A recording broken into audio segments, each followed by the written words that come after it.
Welcome, dear friends. Here we are.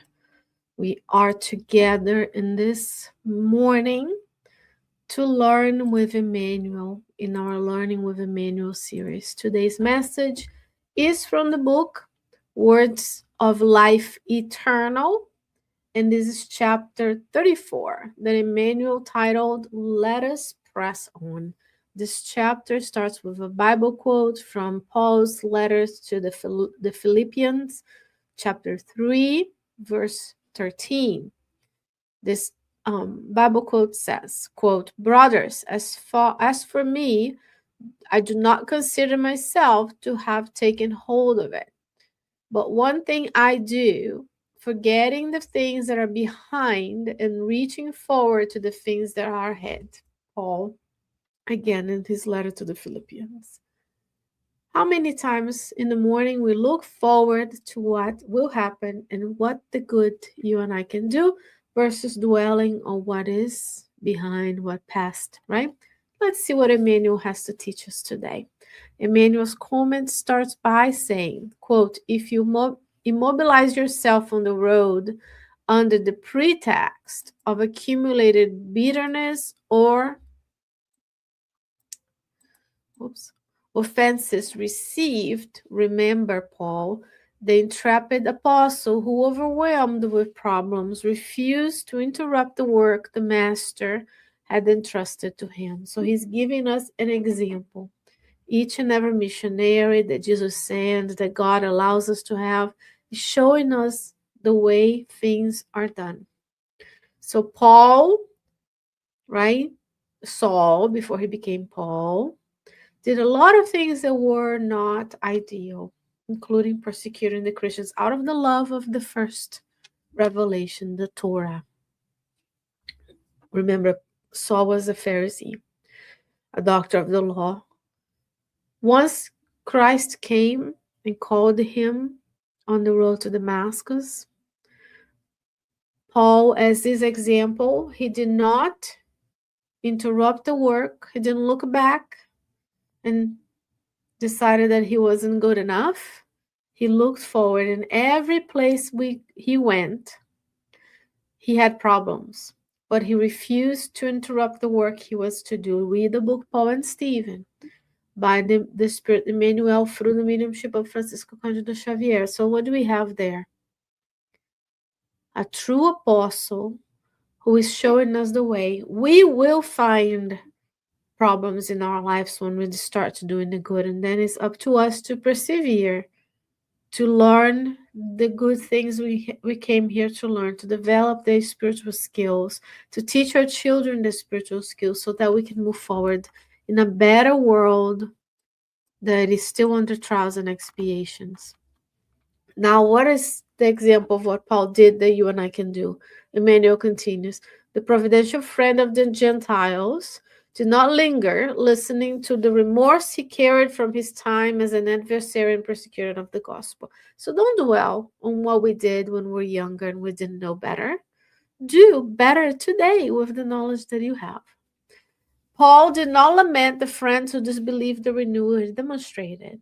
He did not complain about relatives who received him yielding the whip of expulsion. He did not stop to grieve over the alteration of affection soured by misunderstanding. He did not cultivate the pleasure of solitude simply because he lacked the blessing of domestic home. Let's do a pause here because there are many things that he's going to list. There's 1, 2, 3, 4, 6, 7, 8, 9 things that Emmanuel lists to us that Paul did not do. So no lamenting if our friends don't understand us, so don't believe in what we're doing. No complaining about the relatives. We have our own journey. They have their own journey. If you chose to do this, you will be finding a new community of believers in your Spiritist Center. Go to your Spiritist Center. Join us here in Richmond. Join the Spiritist Center you have in your area, and we can walk this path together. Let's continue. He did not fix his mind on the thorns that pierced his soul and flesh, even though he recognized their presence. So he didn't, right? Keep on thinking about the things he lacked. He did not pause to protest against the stones on his path. He did not grant himself vacations of useless weeping before the assaults of evil, which is sometimes what you and I do. We just want to enjoy, enjoy, enjoy, take time off. And we don't understand that that time is precious. We only have so many days and hours left in this lifetime, and we need to do the good with that time. Not just what's good for me and my family, but what's good for the most of us. He did not linger in the web of praises under the spell of illusion, because many of Spiritist workers want to be praised and they eluded that their way is the only way, right? He did not crystallize in his own limitations. So he had self awareness, self knowledge, which is what we get from the question 119 of the Spirit's book Know Thyself. So, how well do you know yourself? How well do you know where you are in the world? What are your good thoughts? What are the shadow parts of you? How well do you work with your psychotherapist, with the psychiatrist to better understand yourself so you can actualize the good in this world? What did Paul do? 9 things he did not do. He didn't stay stagnant. He did not lament. He did not complain. He did not stop. He did not cultivate the pleasure of solitude. He did not pause to protest, not fixing mind on the thorns that pierce your soul. He did not grant himself vacations, did not linger in the webs of praises, did not crystallize. But what did he do?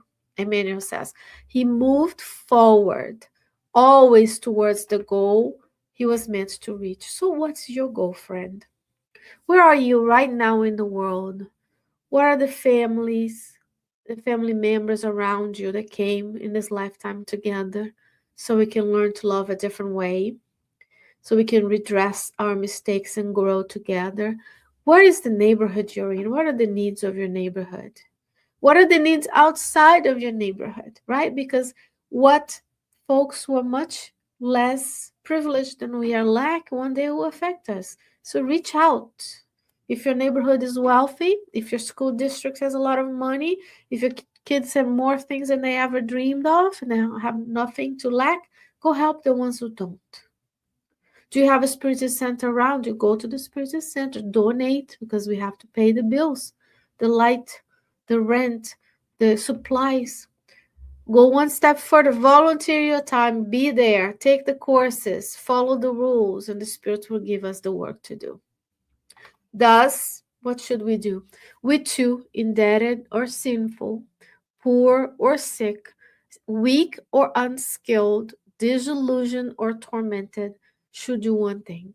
What is it, friends? Above all, stumbling blocks and inhibition, let us always press forward, forgetting evil and doing good. So this is the way for you and I to move forward. Forget evil and do the good. Press on. Press forward, dear friends. And that's my wish for all of us today. May you stay well. May you stay safe. God willing, I'll see you again another day with another Learning with Emmanuel series. Take care. See you soon. Bye bye.